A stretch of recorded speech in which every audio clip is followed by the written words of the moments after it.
Welcome at Pizza and More. Yeah, some weeks ago or some months ago maybe, I compared a fresh organic yeast with a conventional yeast. Yeah, I'm Jürgen and I was asked if it would be possible that I test an organic dry yeast. Because this viewer said and heard that the organic dry yeast might not work. It's very difficult with this kind of yeast.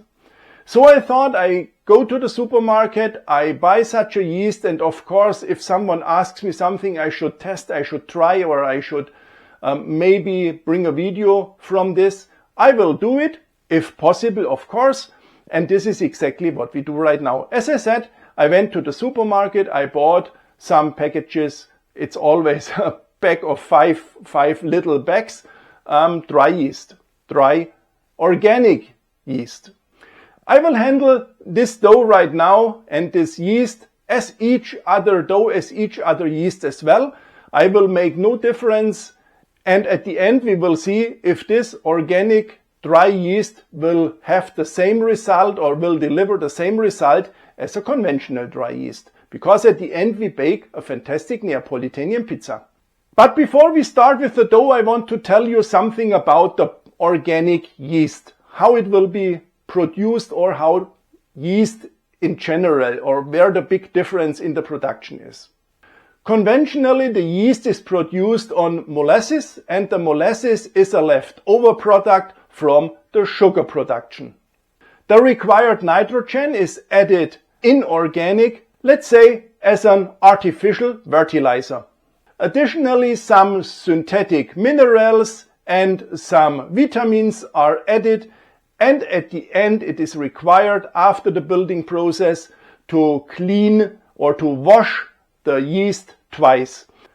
And exactly this wastewater is very difficult to break down. In comparison, the organic yeast is made only with organic ingredients or raw materials. The organic yeast is produced from organic grain and nothing else will be added. Because the grain has, compared to the molasses, enough nitrogen, so no artificial nitrogen needs to be added. To prevent the foam in the fermenter, they use some organic sunflower oil, and therefore it's not required afterwards to wash this yeast. The most important difference when using organic yeast is that the organic yeast or the dough from the organic yeast takes a bit longer, so this yeast takes a bit longer to start its fermentation, and that's the reason why we need simply a longer leavening time. But normally for pizza dough, this should not be a big problem. The organic yeast is not that resistant, it will die faster, which means if we open a bag, we have to use this yeast very rapidly. Well, of course, within 1 or 2 days or so, we can store it airtight in the fridge, but then we should really try to use it as soon as possible. Otherwise, the yeast dies and it will have no power anymore. Freezing of organic yeast is also not recommended.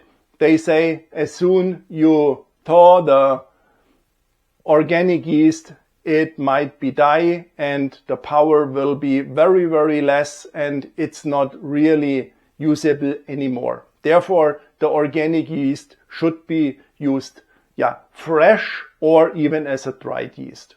As I said, we will make a traditional Neapolitan pizza, which means we will make a direct dough with a total leavening time of 24 hours, totally at room temperature. The hydration we make is 62%, which means this is the upper level of the allowed from the AVPN, so the Associazione Verace Pizza Napoletana. The flour I use is a typical pizza flour, an Italian pizza flour, with a percentage with 12% protein and a W value of 310. So it has a medium baking strength, perfectly for a leavening time of 24 hours. And as we have a hydration of 62%, the pizza oven should be preheated and afterwards to around 450 to 480 degrees. And now I would say I show you the ingredients. Here we have now the ingredients for our pizza. By the way, it's not required to write everything down because everything is in the video description as in each other video as well. Here we have, as I already said, Typo 00 flour. This is 500 grams.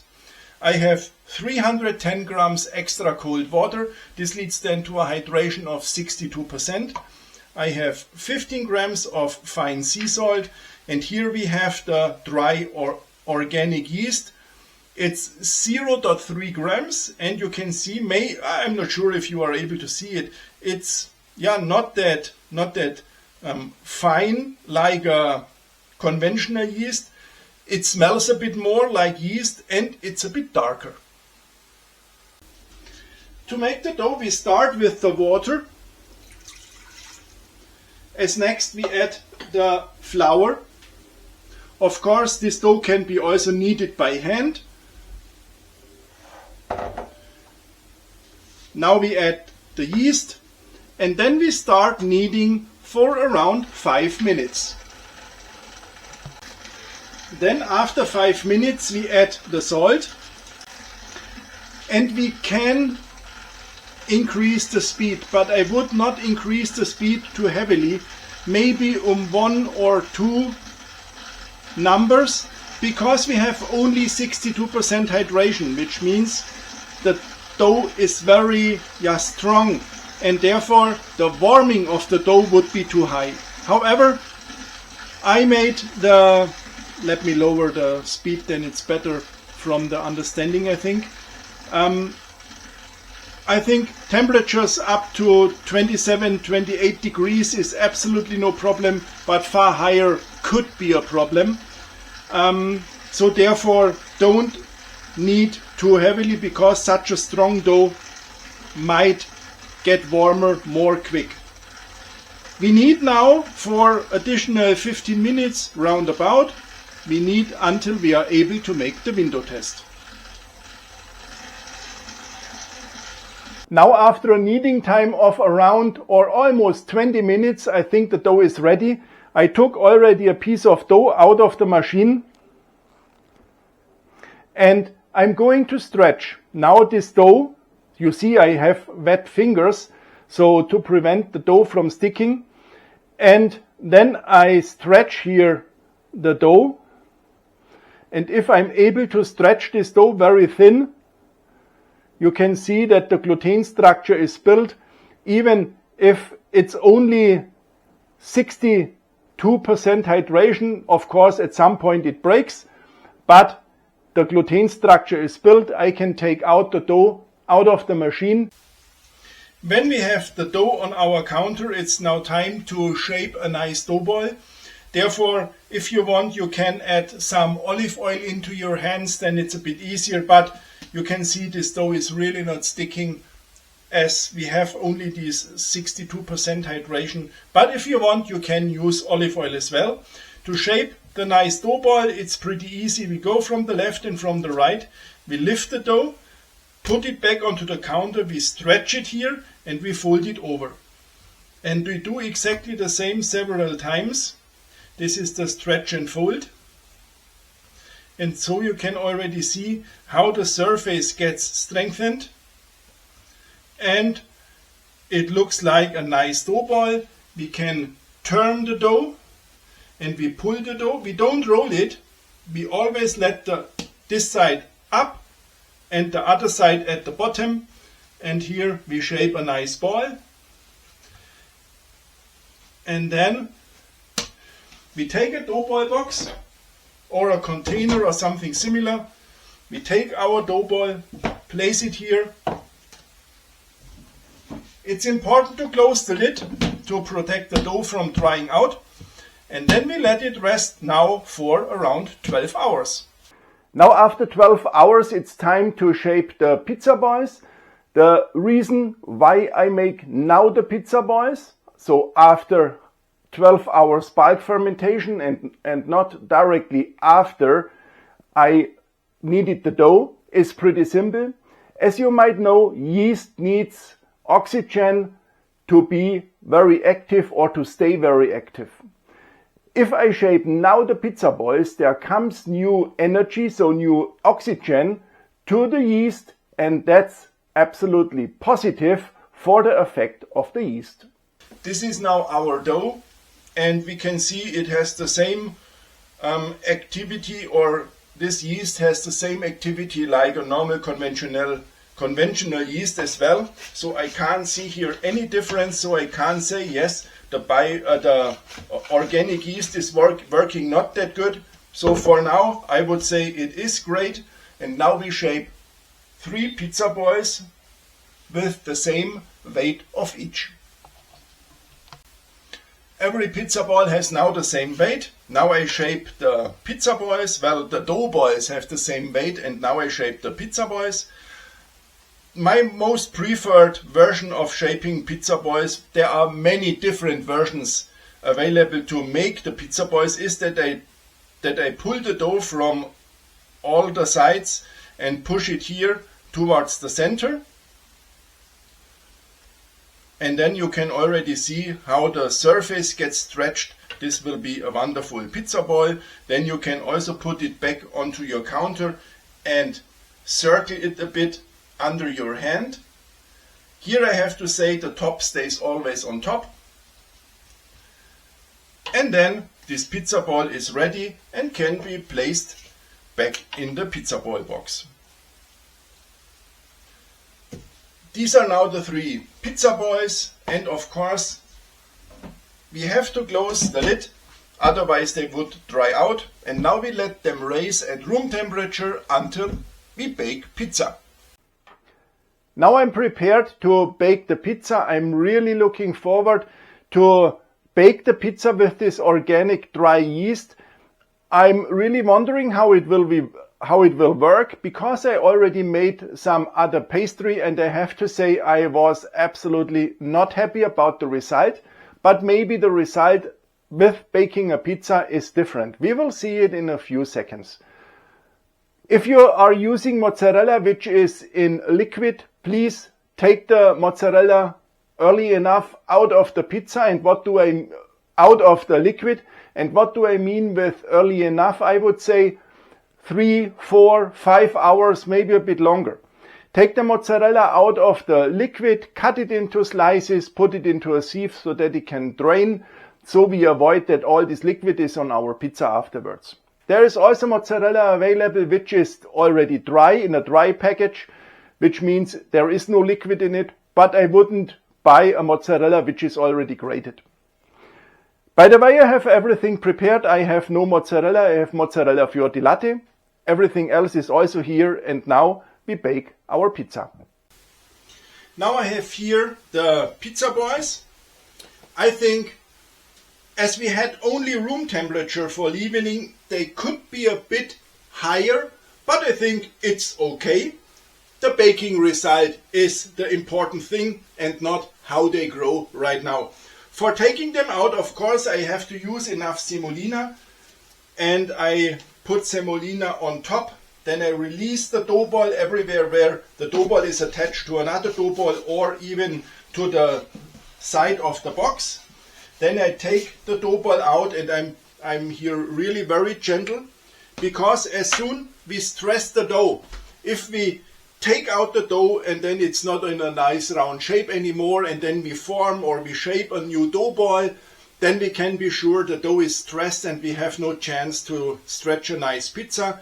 Then we have to wait additional 2 hours so that the dough gets relaxed, and then it might work. But we are very gentle, we put it into semolina, we use enough semolina, then this is no problem. For now, we have to close here the lid from the remaining dough balls, so we protect them from drying out. And then we flip this dough ball several times around in the semolina. We take it out, and if this is now not a round shape, we can very gentle, only with the fingertips, form a nice round shape, because then the pizza is normally also round. And now we stretch the pizza like a normal Neapolitan pizza is stretched, which means we start in the center and press all the air towards the crust. Stretching the dough was very easy, but this is also because we have only a hydration of 62%, so it worked perfectly. Now we add some tomato sauce. These are San Marzano tomatoes. I teared them by hand, and then I added 4 grams of fine sea salt, which means this is 1 gram of sea salt for 100 grams of tomatoes. As next, I add some fresh grated Parmesan cheese. If you have, you can also use Grana Padano or Pecorino.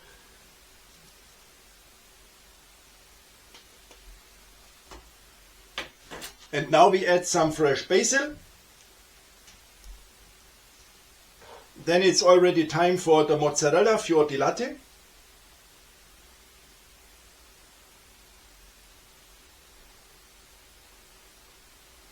And you know, on a Neapolitan pizza there is less more.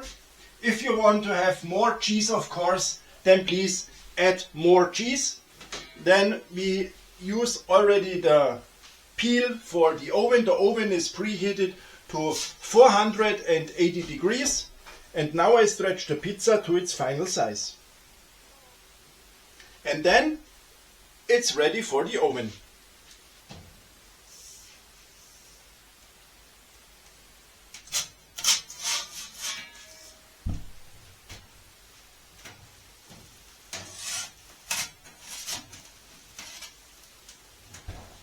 And here comes the pizza out of the oven. And who was once in Naples in the Pizzeria Antica da Michele, you will see, okay, the pizza there looks exactly the same. A real Neapolitan pizza has not, a traditional Neapolitan pizza has not a far thicker crust. Now I added already some fresh basil, and of course I will cut into this pizza.